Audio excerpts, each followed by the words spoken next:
Cano, Arturo, pues hoy el presidente de la República le ha pedido a la ministra Norma Piña que informe acerca de lo que hubiera hablado con Alito Moreno en aquella famosa cena en la cual en casa de un ministro de la Corte se reunieron e invitaron a Santiago Krill, que no fue dirigente panista en su momento, no sé si todavía, pero bueno, relevante figura en aquellos momentos en el Partido Acción Nacional, y Alito Moreno, y dice el presidente de la República que hablaron, seguramente llegaron a acuerdos. Arturo Cano, ¿qué opinas de este punto y en general de la batalla por la reforma judicial de la que forma parte este episodio, me parece, Arturo? Yo creo que esa noche jugaron dominó. Ah, sí, nada más.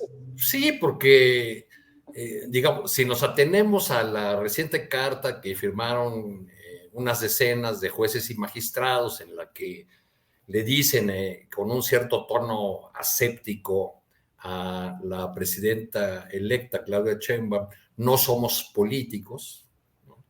Como si la política fuese, esa es la lectura entre líneas, como si la política fuese una cosa sucia que no debe entrar a los terrenos de la justicia. Entonces, si estos jueces y magistrados que se oponen a la reforma, que la rechazan con el argumento de que se perderían muchísimos recursos que el Estado mexicano ha invertido en la formación de sus juzgadores, pero con este tono que pretende cierta asepsia respecto de la política, pues entonces debemos suponer que en esa cena hubo un juego de dominó o de conquián o una cosa por el estilo, porque no es posible creer que la ministra Piña haya tenido otras intenciones al citar esa reunión. Ahora, si creemos que esa reunión la hicieron para tomar acuerdos, para planchar decisiones del Poder Judicial, entonces los jueces y magistrados firmantes de esa carta se equivocaron de destinatario, se la deberían haber dirigido a la ministra Norma Piña. Creo que pues hay una batalla en curso por la reforma al Poder Judicial en la que uno de los contendientes, el Poder Judicial encabezado por la ministra Norma Piña, pues llegó derrotado de antemano por el voto popular y también por la percepción generalizada de que en México no hay justicia o que la justicia solamente existe para quien pueda pagarla. Bien. Han estado, mientras se da el debate en el aire, es decir, en los medios de comunicación, en la mañanera, en las declaraciones de las figuras de esta polémica, algunos legisladores, mucho menos de los que se esperaría, han estado siguiendo la instrucción de la, o la sugerencia de la presidenta electa de hacer foros en sus distritos, en el caso de los diputados, por ejemplo, para explicarle a la gente el contenido de la reforma, para dejar claro que no se trata de capturar el Poder Judicial, sino de avanzar hacia un sistema donde verdaderamente se aplique la ley y tengamos justicia. Y en esos foros me contaba una persona que va a asumir la diputación próximamente, lo que han encontrado es una ciudadanía crítica y participativa que está de acuerdo con la reforma del Poder Judicial en lo que toca a la Suprema Corte, al Consejo de la Judicatura, a la elección de jueces y ministros, pero que también señala la parte de responsabilidad que corresponde a las policías, a los ministerios públicos, a las fiscalías, que es una parte que no se está debatiendo desde el ámbito oficial y que es, pues sin duda, la otra pata de este problemón que tenemos y que es un problema histórico de larga data. Claro. Bien, pues ya por estar aquí hablando, por estarle diciendo a Federico Bonazo de los términos en los cuales nos referimos a nuestro distinguido, culto, crítico y fulminante público, yo creo que algún problema de internet, pero regresará seguramente. De manera Daniela, fulminante de desapareció. manera fulminante, así es. Oye, ya que habla Arturo Cano de jugar dominó y todo eso, ¿tú qué juegos de mesa, de inteligencia de táctica, de estrategia? ¿Cuáles te gustan? ¿O damas chinas o qué onda? A ver, ¿cuáles me gustan? O sea, de las cartas sí me gusta con apuesta y todo. Ahí Ándale, sí, sí. ajá, ¿Baraja española o inglesa? la española. Ujú, De esa hasta algo más sencillo como el uno, pero también ujú, con apuestita. Pero de estrategia, por ejemplo, el Risk, que es el que dura horas, ujú. pero que también es como de guerra, ese también me gusta mucho. Y ya, creo que ya, desafortunadamente no juego tan seguido, pero sí me Sí. gusta. Bien. Daniela, ¿cómo ves los juegos de estrategia en las alturas respecto a la reforma judicial? Hoy me parece que el presidente de la República pues da un golpe más que pudo haberlo dado en cualquier momento, pero ahora lo coloca recordando la famosa cena de la ministra Piña con Alito como un peculiarísimo invitado y dice, bueno, pues que explique, que informe a qué acuerdos llegaron. ¿Cómo vas viendo estos juegos de estrategia política, táctica y estrategia, Daniela? Sí, yo creo que el presidente hace lo que todos deberíamos estar haciendo desde nuestra trinchera, incluso como periodistas, que es hacer una cuenta de los días que han pasado sin que Norma Piña dé una explicación mínima de un hecho que claramente ameritaba salir a hablar sobre eso. O sea, esa escena de diciembre que pues, para reunirse a jugar dominó o que nos hace quedar como mal pensados a nosotros, o sea, viéndola con el paso del tiempo, se hace cada vez más necesaria esa respuesta de Norma Piña. O sea, hay que recordar que de acuerdo con lo que publica Milenio, Salvador Frausto es el autor de esos reportajes, de esas notas, sostiene que las reuniones en gran parte eran para mantener al magistrado Reyes Rodríguez Mondragón, que es ahorita el que le está salvando los estatutos a Alejandro Moreno para que se pueda reelegir hasta el 2032. O sea, claro que hace pensar que qué hubiera pasado si Reyes Rodríguez Mondragón sí se hubiera quedado como presidente del Tribunal Electoral para calificar esta elección y todo lo que ha salido alrededor de esta, como lo del asunto de la sobrerepresentación que seguro más adelante vamos a hablar. Entonces, está el tema de un Alejandro Moreno Cárdenas, que es el único asistente político, aunque estuvieron invitados otros, que sí fue a esa cena de diciembre. Está Norma Piña intentando hacer una campaña.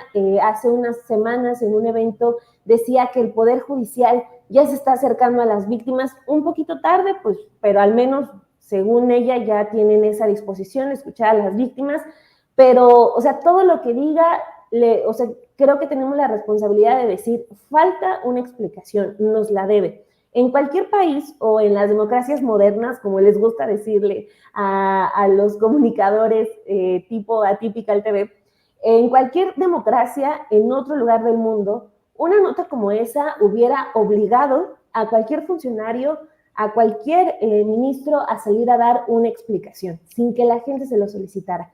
Aquí estamos hablando de que ya vamos para el medio año de que ocurrió esa cena, y pues la ministra lo único que ha hecho es hacer como que nada ocurrió o como que nada de lo que hizo puede ser calificado como malo, cuando pues se reunió en época electoral con ministros, magistrados y Alejandro Moreno Cárdenas, que por cierto hoy Reforma le publica las fotografías de su mansión en Campeche, Sí. que pues es impresionante y debe, ¿no? También ahí es la cadena de las explicaciones no dadas. Alejandro Moreno Cárdenas dijo que su propiedad le costó 9 millones de pesos. Reforma dice que está evaluada en 300 millones de pesos, o sea, es una cantidad que no se parecen en absoluto, que ameritaría explicaciones, pero el tipo está perfectamente entretenido en perpetuarse en la dirigencia del Partido Revolucionario Institucional, porque sabe que cuenta con amigos en el Poder Judicial, ¿no? En este caso, Reyes Rodríguez Mondragón, que es el que nos regresa a la cena de diciembre. Entonces, creo que ha sido un error garrafal de Norma Piña, y más allá de que el presidente lo mencione, creo que nos corresponde a todos insistir en que Norma Piña es la que debe esa explicación, que nadie se la debe solicitar y que ella sola debió salir a darla. Bien, Daniela, gracias.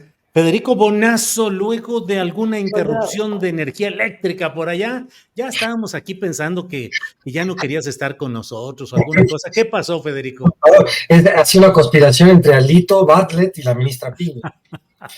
Y Órale. alguno de la audiencia fulminante de tiro que me Sí, fulminó. sí, fue fulminante. Oye, Federico, estábamos platicando con Arturo Cano sobre juegos de dominó, decía, eso lo alcanzaste a escuchar, y luego con Daniela le pregunté qué juegos de estrategia o qué juegos son los que más le gustan, y te pregunto a ti también, juegos dominó, juegos de estrategia, de inteligencia, ¿de qué? ¿Cuál es lo que te gusta divertirte en esos juegos, Federico? No abras esa puerta, querido Julio, porque yo soy la persona que no puede mentir y al no poder mentir caigo en confesiones que no quiero y entonces yo soy un adicto al ajedrez, adicto, desde muy chavito, que mi abuelo me enseñó a los 7 años, soy un loco del ajedrez, le dedico de más tiempo al ajedrez de lo que debería dedicarle, pero bueno, es una cuestión de dopamina entre el ajedrez y yo. Y escuché que Dani mencionaba el Risk, juego familiar, de tradición familiar en los Bonazo, y hemos jugado, toda mi infancia también jugaba al Risk con mis papás, amigos de mis papás, y que se desplegara el tablero del Risk era una enorme emoción. Me gustan mucho los juegos de mesa. Bien, Federico. Ahora, aplicándolo a la terrible realidad que vivimos, ¿cómo vas viendo los juegos de estrategia que se están realizando en las alturas, particularmente rumbo a la reforma judicial y el episodio específico del presidente López Obrador pidiéndole a Norma Piña que hable de su reunión con Alito? Federico. Muy bien lo han dicho ya Arturo y Dani. Hay 3 antecedentes de la ministra, hay más, pero podemos recordar los más mediáticos, que son esta línea de WhatsApp que le envía Alejandro Armenta, presidente del Senado, que algunos toman como intimidatorios, otros nada más como agresivos. Siempre hay que leer entre líneas las maniobras políticas. Yo no sé si están calculadas por parte de Norma Piña, que evidentemente ha demostrado muy poca pericia política. No la puedo juzgar mucho técnicamente, bueno, algunos de sus fallos, por supuesto que los ciudadanos podemos juzgarlos o no, pero me refiero a que la parte de la política que siempre hacen los jueces a Norma Piña le sale mal, es muy torpe. Luego está la cena de la que ya han hablado, que es una cena pues, que está muy bien, que rinda cuentas, no lo va a hacer jamás, pero el solo hecho que se haya reunido allí con el presidente del PRI, una ministra de la Suprema Corte en temporada electoral es, bueno, yo diría, agregaría lo que comentaba Dani, que en cualquier otra democracia seria hubiera tenido que ser la renuncia de la ministra, tal como se lo pedía, por ejemplo, la misma Denise Dresser, que luego dio un volantazo y medio se arrepintió de aquel tuit, pero pues yo estoy de acuerdo con lo que había dicho en ese entonces Denise. Y luego tenemos el episodio de la persecución judicial a Saldívar, que es una disputa viejísima entre estos dos personajes del Poder Judicial, que todavía está en veremos, como que ha salido del ruido mediático, pero tiene su cauce judicial y hay que ver por dónde va. Es, como tú decías, Julio, un episodio más de las fuercitas entre el Ejecutivo y el Judicial, que acaso le presta un poquito o le resta un poquito de atención a algo que sería, pienso yo, más nutritivo, que es que como ciudadanos nos enteremos de qué es lo que son las conversaciones sobre la reforma del Poder Judicial. Una reforma que aparentemente intuimos ha habido cierto acuerdo entre Claudia y el presidente saliente para que sí se discuta en diversos foros, incluido el Congreso, que se discuta con un cierto grado de profundidad, porque la implementación de la misma reforma, sobre todo en el aspecto de la elección de jueces, ministros, puede causar un desabasto de la Procuración de Justicia que por sí deficiente que tenemos. Y hay una discusión ahí que es, aunque técnica a veces, yo creo que es súper importante que intentemos hacer el esfuerzo de meternos en ella. Por ejemplo, el tema del tribunal que juzgaría a los jueces es una nueva rama de la discusión sobre la reforma que creo es bien interesante. Algunos detractores de ese segmento de la reforma comentan, no sin razón, que no se puede por definición pensar que cualquier juez que libera a un supuesto culpable ya está en contubernio con la corrupción o lo hace de manera corrupta. Es decir, hay una tendencia, un olor, un aroma muy punitivista en esta reforma, que los que creemos en el Estado de Derecho y los derechos humanos debemos desafiar. Claro, exige que uno se entere muy bien de qué representa la reforma. Yo creo que ahí debemos concentrar un poco la atención. Digo, por supuesto, si Norma Piña sale en un capítulo más de la telenovela a contestar al presidente, puede ser entretenido, pero creo que ahí subyace la médula, ¿no?, de lo que nos interesa como ciudadanía. Bien, Federico, gracias.